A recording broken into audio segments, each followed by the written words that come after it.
que nos deixaram. Diz assim a palavra do Senhor. No demais, irmãos meus, fortalecei-vos no Senhor e na força do seu poder. Revesti-vos de toda a armadura de Deus, para que possais estar firmes contra as astutas ciladas do diabo. Porque não temos que lutar contra a carne e sangue, mas sim contra os principados, contra as potestades, contra os príncipes das trevas deste século, contra hostes espirituais da maldade nos lugares celestiais. Amém? Glória a Deus. Irmãos,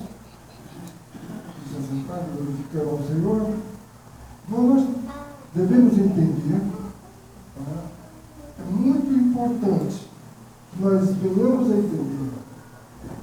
Já expliquei isso em cursos passados, eu vou voltar de novo a explicar para os irmãos que é muito importante nós entendermos esse pedacinho, esse trecho, que diz assim, que nós não temos que lutar contra a carne e o sangue. Os irmãos entenderam? Os irmãos repitam comigo, para que fique bem fixado na mente dos irmãos. Não temos que lutar contra a carne e o sangue. Amém? Amém. Mas por que isso, pastor? Veja bem, irmãos, nós descobrimos de uns 6, 8 anos, uns 6 anos, uns 7, 8 anos para cá, uma polarização. E muita gente ficou chocada com isso. Porque acreditávamos assim, que existiam os partidos de esquerda, aliás, existia PSDB, PMDB, PP, não é? Existiam todos os partidos. E a gente dizia, olha, é tudo igual.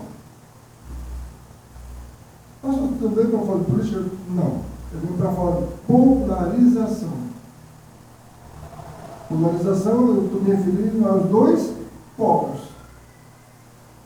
Bem? Então o que acontece? Só de 2018 para cá que nós vimos entender que existem dois polos, não são vários partidos. São dois polos, esquerda e direita. A esquerda e a direita. E muita gente se assustou com isso. Da mesma forma que não existe centro, quando se trata da fé. Existe o bem e o mal. E ponto. Meio bem, meio mal. Tem, pastor? Centro bem, centro mal. Não tem. É o bem e o mal. Essa é uma polarização que vem acontecendo muito tempo. Há mais de 6, 8, 10 mil anos. Desde a queda do homem tem essa polarização. Ou você está com Deus, ou não está com Deus. Ah, mas eu estou ali em cima do muro, estou mais jogando. Não, em cima do muro não está. Em cima do muro você não está. Até porque alguém construiu um muro. Alguém construiu esse muro. Ou o bem ou o mal. Então, se você está em cima do muro, tem uma historinha que diz assim, um certo indivíduo, ele morreu. E quando ele morreu, certo indivíduo estava à beira da morte, perdão. estava à beira da morte. E antes de morrer, ele viu dois lados divididos por um muro. O lado de Deus e o lado do diabo. Ele ficou sentado em cima do muro. E o anjo do Senhor falava: vem para cá, vem para cá. E o anjo das trevas do outro lado ficava quieto. E o anjo do Senhor falava de todas as maneiras: vem para cá, por favor, vem para cá. Então ele falava: olha, você me chama para cá. Aí eu olhava para o outro lado e falava: por que você não me chama para cá? Aí o anjo das trevas dizia: olha, ele está chamando você para o outro lado. Por que ele não te chama para o meu lado? Porque você já está em cima do muro. E esse muro, fui eu que fiz. Em 1940, entre 1945 e 1948, foi construído um muro na Alemanha, para dividir a Alemanha em duas partes. Então veja bem, alguém construiu um muro. Eu não vou falar de política, eu não estou falando de política, eu quero falar de polarização. Portanto, não podemos dizer quem construiu o muro e quem deixou de construir. Os irmãos depois pesquisem. Então veja bem, irmãos, hoje nós estamos também divididos. As pessoas não entenderam ainda. O anjo das trevas, o anjo caído, eu já falei outras vezes que ele disse que seria igual ou superior a Deus. Esse anjo, antes de cair, ele vivia onde? Nós vimos que ele vivia no jardim de Deus. Mas antes dele ir para o jardim de Deus, Deus o fez aonde? Onde ele morava? No céu. E ele viu a organização celestial. E se ele queria ser superior a Deus, o pessoal fala: bagunçado é o inferno. Vai fazer bagunça no inferno. Lá que é bagunça. Será que é? Se ele queria ser melhor, superior a Deus, você acha que ele iria ou não imitar o que Deus fez? Era assim desde o princípio. Veja bem, só vou dar um exemplo. Deus fez Sansão. Amém? Deus fez o juiz Sansão. E todo mundo sabe, até quem não lê a Bíblia sabe, através de contos, de mitos, de dizeres, de parábolas, de fábulas, todo mundo sabe da força de Sansão. O diabo deixou por menos? Não. Aquele endemoniado gadareno também quebrava correntes.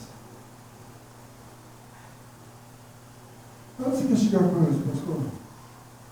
Irmãos, preste atenção. O diabo se organiza. O diabo, ele faz de tudo para ganhar a sua alma. De tudo. De todas as maneiras possíveis, imagináveis e inimagináveis. Ele faz de tudo para ganhar a sua alma. Seja com palavras doces, seja com palavras rudes, seja te provocando, ou seja te agradando. Ele faz de tudo para ganhar a tua alma.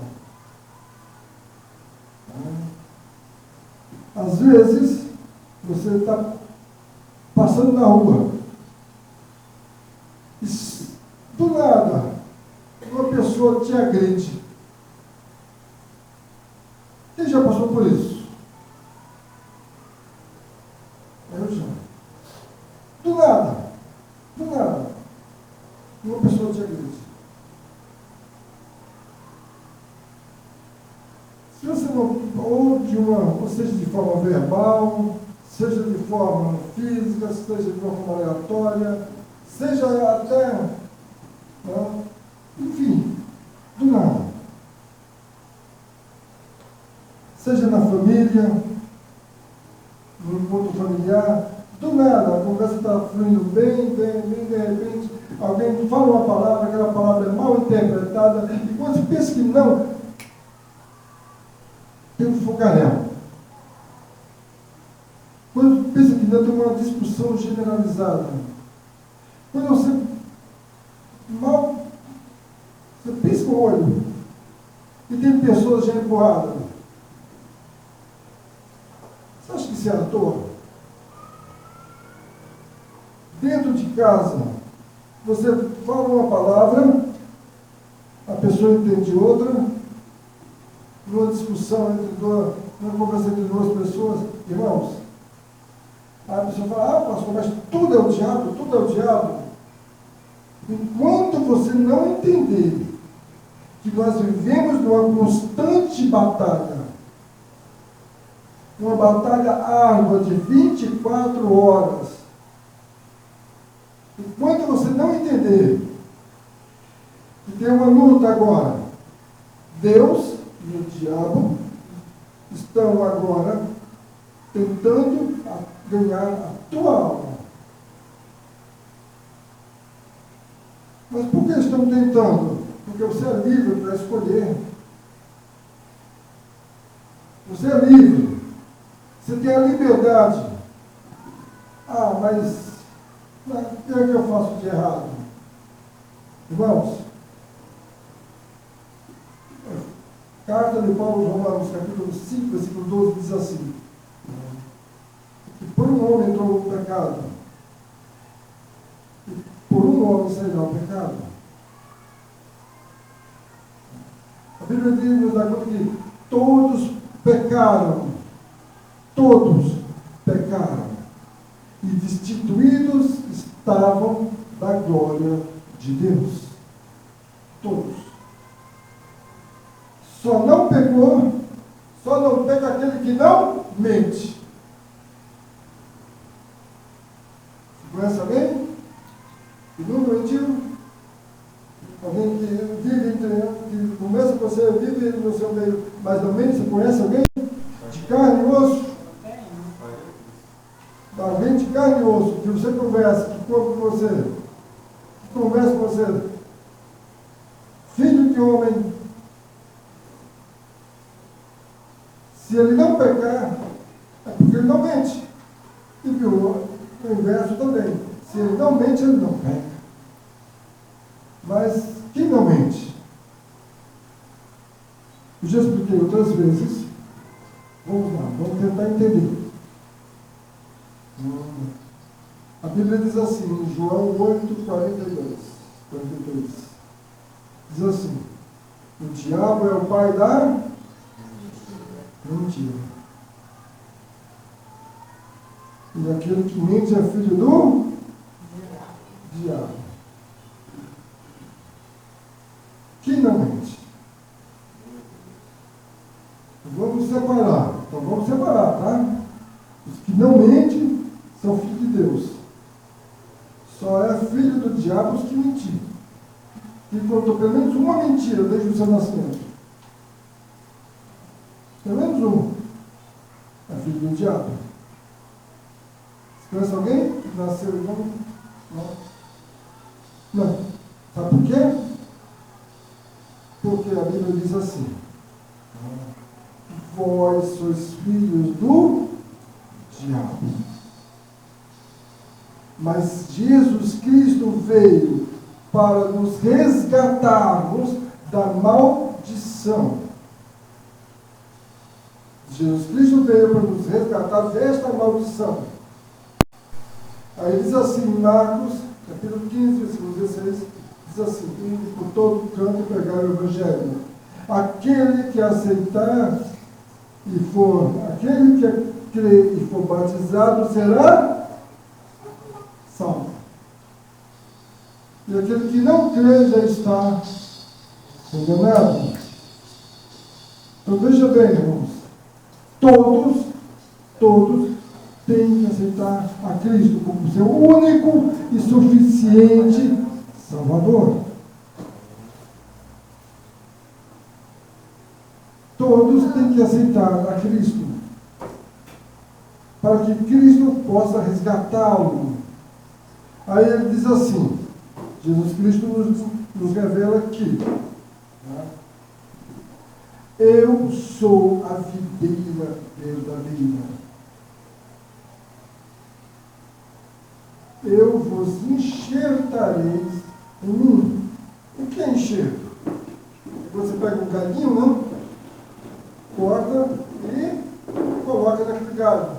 Aí você barra e ele passa um galho aleatório, passa a ser parte daquele tronco.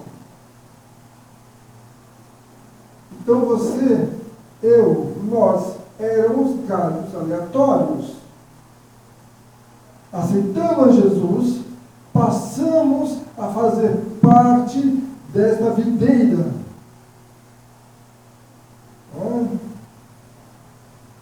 Podemos, eu acho que seria mais fácil falar assim, eu sou ovelha, né, irmãos? Sou ali até melhor. Ovelha é mais gostoso, mais fácil de falar, mas temos que falar videira, que é o correto. Então vamos falar videira. Mas para quem não sabe, né, como a gente está gravando, para que todos entendam, a videira é aquela que produz a uva. Então nós éramos galhos aleatórios. Não, eu não aceito, pastor. Eu não aceito que era um galho aleatório, não. Jesus Cristo é o que de Deus?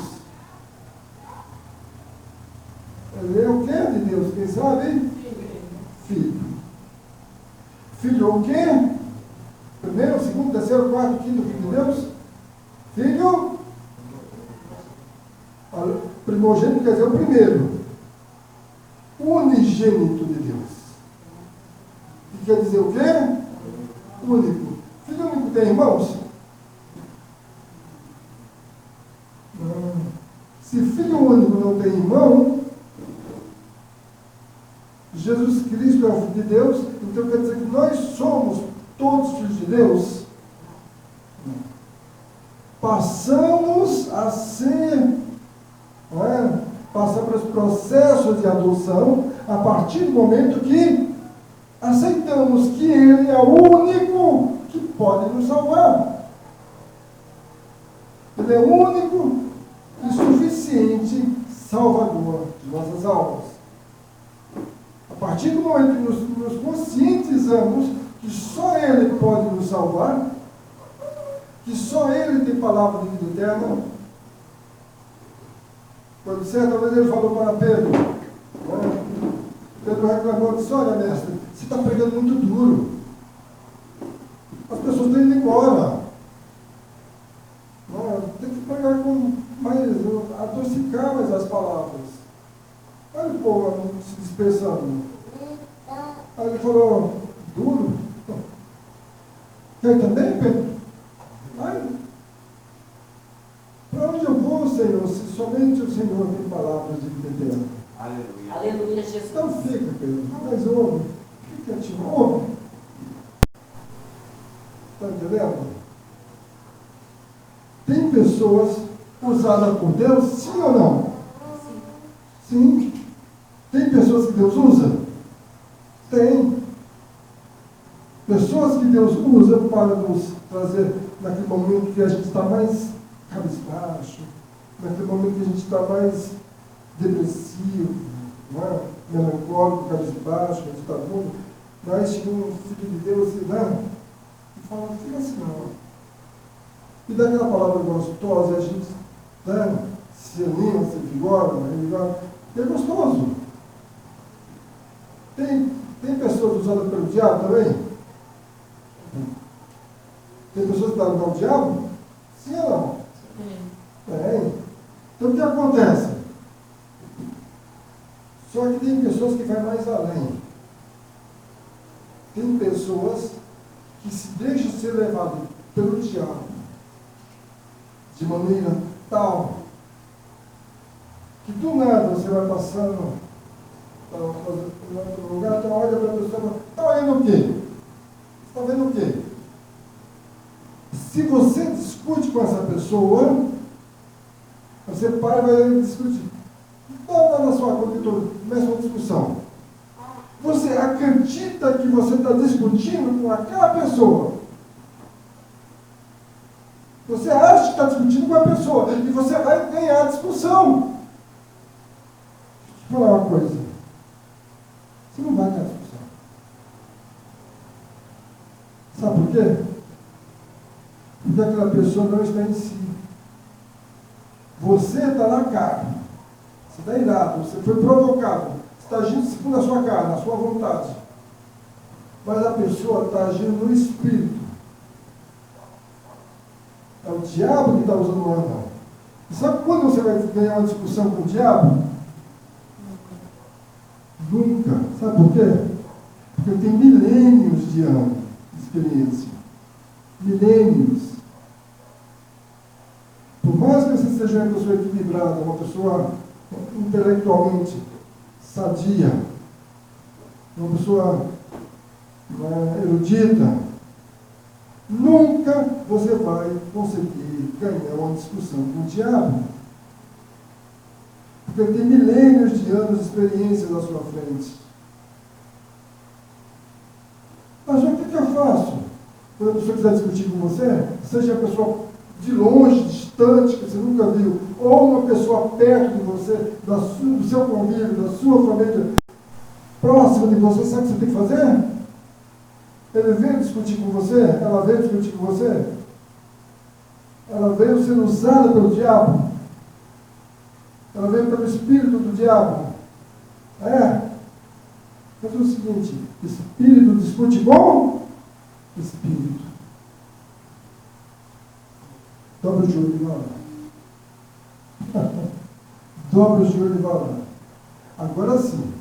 Agora a discussão passa a ser parelha. Porque vocês dois estão no espírito.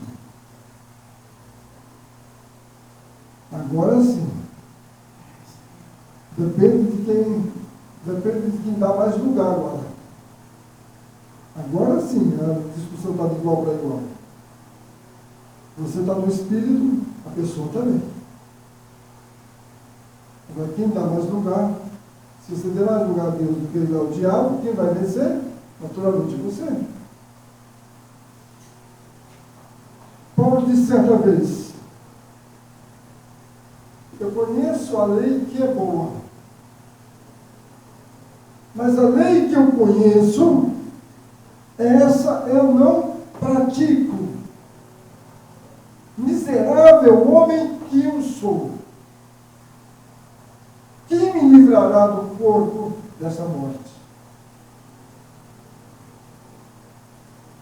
Paulo quis dizer o seguinte: eu sei o que é bom, eu sei como agir, eu leio a Bíblia,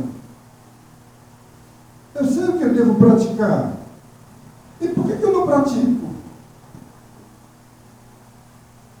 Todos nós temos uma Bíblia, não temos? Nós sabemos que as palavras de vida estão inseridas nesse livro. E por que nós não praticamos?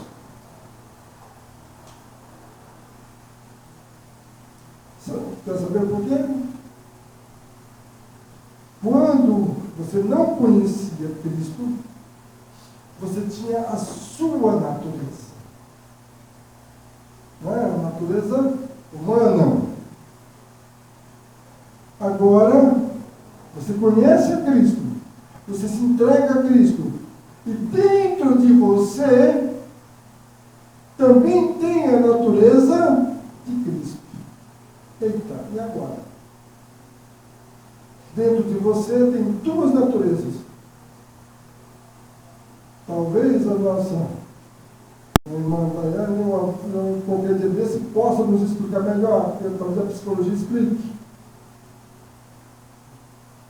Porque a fé nos diz assim, que temos duas naturezas. A que você alimenta melhor, está sobreviver. É como se fossem duas feras dentro de nós. Se fosse dois leões. Você coloca dois leões, um em cada jaula. E um você alimenta bem. E você, o outro, você alimenta pouco, alimenta mal, porcamente. E no final, final do dia, ou no final da semana, ou no final de um mês, se coloca os dois para lutar, para se confrontarem. Qual que vai vencer? Não é natural que vença o que foi melhor alimentado. Mas você não deixa que um mate o outro. Você tira antes. E vai cuidar do outro, que está mais ferido. E depois você coloca os dois para lutar. E assim esse confronto vai ser. Até quando? Até quando você vai ter esse confronto dentro de você? Até o dia que Cristo te chamar. Até agora. Você percebe, você já sentiu algum dia que você acorda tão para baixo, fala, puxa vida, eu fiz algo que me deixou tão chateado, tão sem querer, foi tão espontâneo. Eu não deveria ter feito, não deveria ter falado, eu não deveria ter agido, eu deveria ter agido de outra forma. Eu poderia não ter usado essas palavras, poderia ter usado outras palavras. É a natureza de Cristo falando dentro de você. Mas naquele momento, você deixou a sua natureza falar. Você estava no meio de uma discussão e você não quis pedir perdão. Porque sabemos que no meio de uma discussão, quando tem duas pessoas discutindo, que você chega para a pessoa e fala, desculpa, eu estava errado. Você desmonta o outro. Porque a pessoa não está preparada para receber isso. No meio de uma discussão, a pessoa não está preparada para ouvir. Você tem razão. A pessoa não está preparada para isso. É como se no meio de uma fogueira se jogasse um balde de água fria. A pessoa na hora pode até dizer, você viu, até quem viu se compreendeu. Só que depois ele vai, quando cai em si, vai dizer, poxa, ele desarmou. Se eu tenho razão, o que adianta mais a discussão? O que é que eu vou argumentar? Se ele já reconhecido que eu tenho razão, o que é que eu vou falar? Agora eu vou arguir, ou seja, agora eu vou arrazoar, agora eu vou ver até onde eu tinha razão, depois chegar para ele e falar, eu tinha razão, mas até certo ponto. Porque a partir dali, então, a razão é sua. Acabou a discussão. Essa é a briga das duas naturezas. Essa briga é a eterna briga dentro de nós do bem e do mal.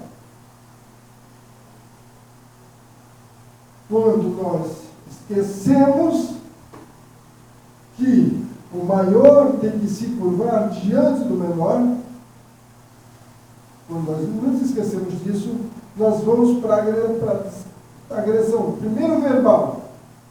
E se a agressão continua, quantas vezes nós temos que assistir, seja por vídeo, no videoconferência, vídeo televisão, seja internet, seja pessoalmente, de forma fora.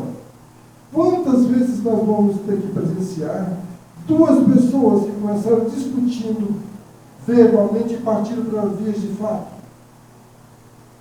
Quantas vezes? E por que nós não aprendemos com isso? Miserável homem que eu sou, quem me livrará do corpo dessa morte? Porque eu conheço o que é bom, eu sei o que é bom, eu sei o que eu devo fazer, e por que eu não faço? Se eu sei o que é bom.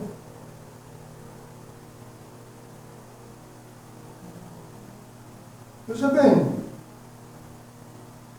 aquela frase das pessoas que a gente ouve muito, principalmente em festas não cristãs. As pessoas chegam e pegam um pouquinho de álcool. Álcool embriaga? Sim ou não? Sim. Todo mundo que bebe sabe que álcool embriaga? Todo mundo que bebe sabe. Mas a pessoa fala o quê?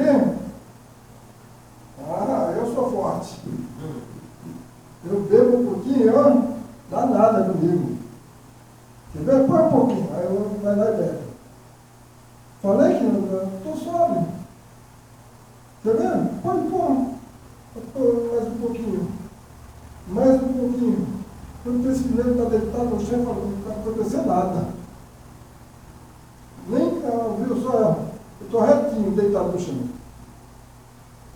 Não aguenta nem levantar.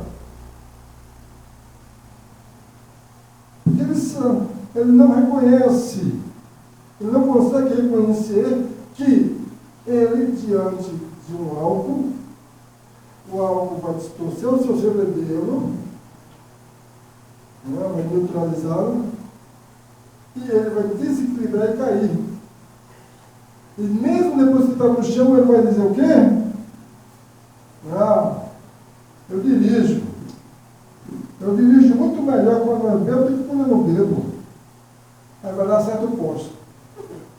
Também que não mandou tirar o posto da frente, né? Ninguém tira o posto da frente. Eu dirijo bem, ele está certo em dirigir. Errado é quem está na calçada. Estão entendendo? Uma discussão do mesmo jeito. Você, eu estou certo, errado, a pessoa está fugindo comigo. Talvez seja. Não, errado está ele que não foi para procurar o Espírito Santo de Deus.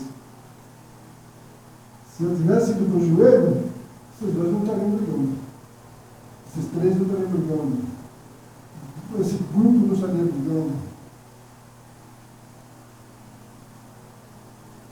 Quando? Pensa uma coisa. Nós temos uma guerra entre Rússia e Ucrânia. Imagine se Zelensky, né, e o Putin, os dois fossem para o joelho. A guerra acabaria. Vocês duvidam que a guerra acabaria? Certa vez a Inglaterra foi invadir a Índia, queria dominar a Índia. Estava dominando a Índia. Mas um homem tinha ido até a Inglaterra e tinha conhecido o Deus de Israel, tinha conhecido o nosso Deus, e voltou. Esse homem chamava-se Mahatma Gandhi. Ele conheceu a Deus e voltou. Quando ele viu aqueles homens armados, ele sabia que, se os indianos se armassem e fossem enfrentar os ingleses, não venceria. Por quê? Os ingleses tinham fuzis, tinham canhões, tinham aviões, e os indianos tinham faca, tinham punhal, tinham revólver. Essa guerra estava desigual. Foi o que ele fez? Chamou todos os seus discípulos e disse: olha, vai todo mundo dobrar o joelho. Falar com Deus de Israel. Todo mundo vai jejuar. E ninguém vai pegar uma pedra sequer. E os ingleses vieram parecendo lobos vorazes. É na Espanha. E morria indiano a torta e a direita. Até que os ingleses pararam e falaram: peraí, o que nós estamos fazendo? Eles não reagem. Por que a gente vai matar a pessoa que não reage? Como é que a gente vai atirar numa pessoa de joelho? Está errado. Eles chegaram para os seus líderes e falaram: nós não vamos mais lutar. E acabou a guerra. Venceram de joelho. Se uma guerra pode ser parada de joelho, uma discussão, um confronto. duas pessoas. Pode ou não? Se para uma guerra, e por que então sabemos disso? E por que ainda discutimos? Mais uma vez, a polarização. Os dois polos. De um lado, o inimigo. De outro lado, Deus. E as pessoas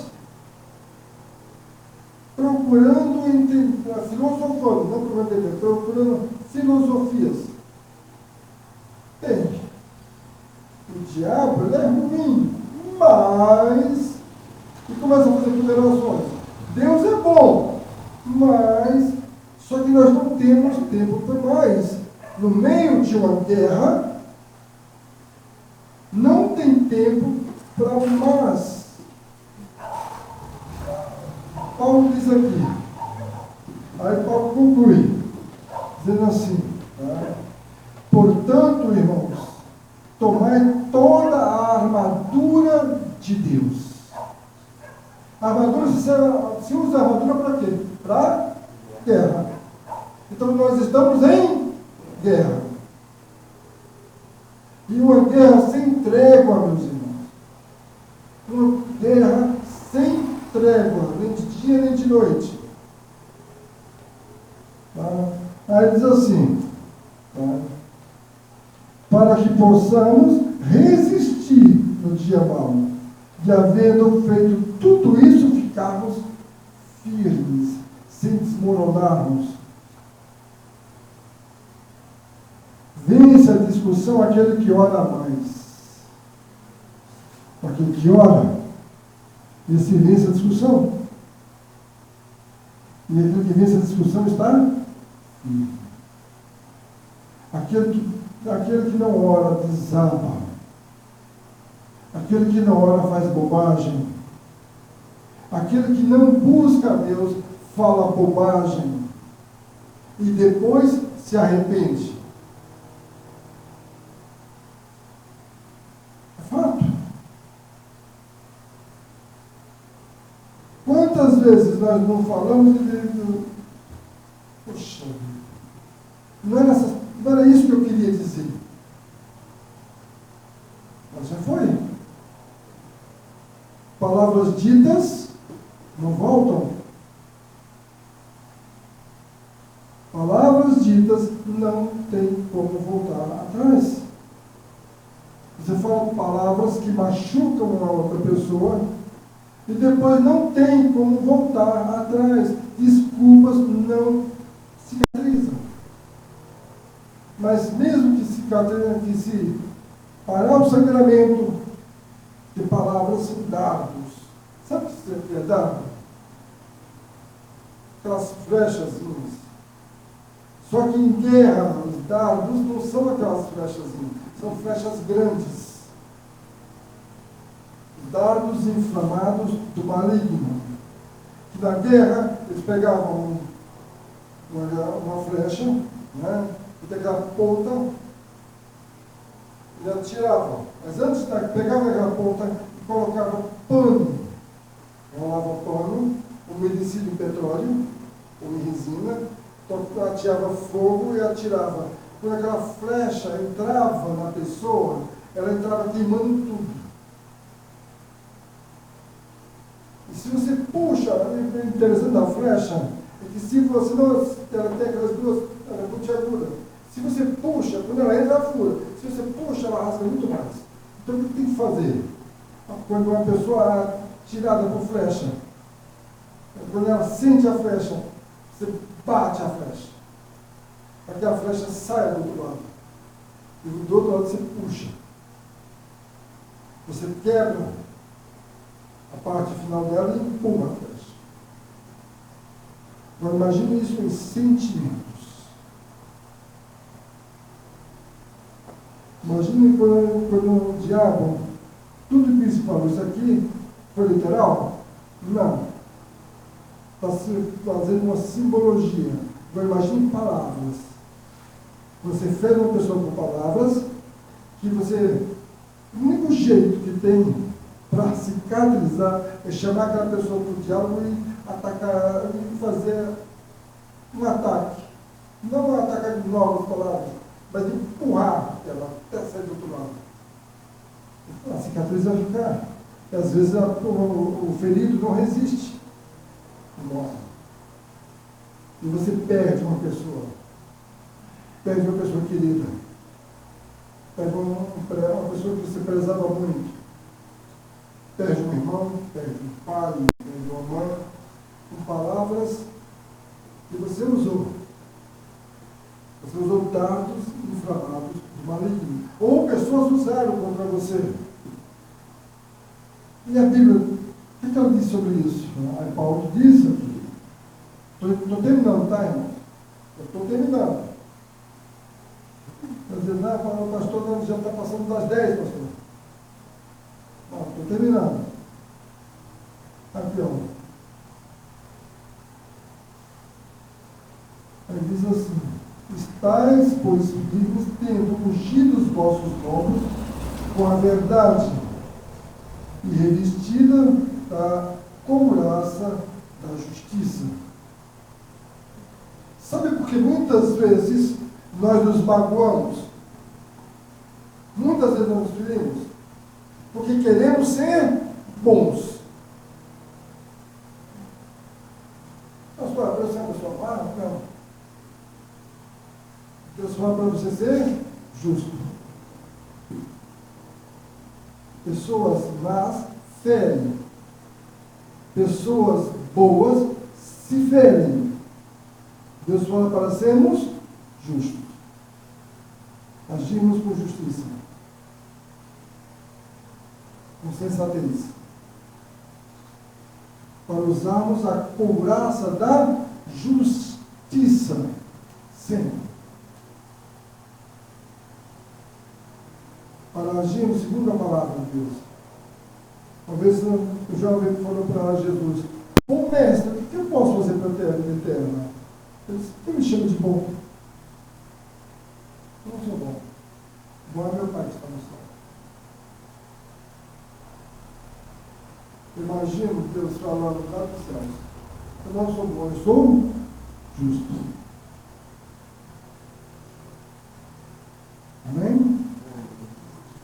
Não vou nem me alongar mais, irmão, porque senão vai passar das luzes. Então, vamos orar? E eu prometo, no próximo culto, continuar da onde nós paramos.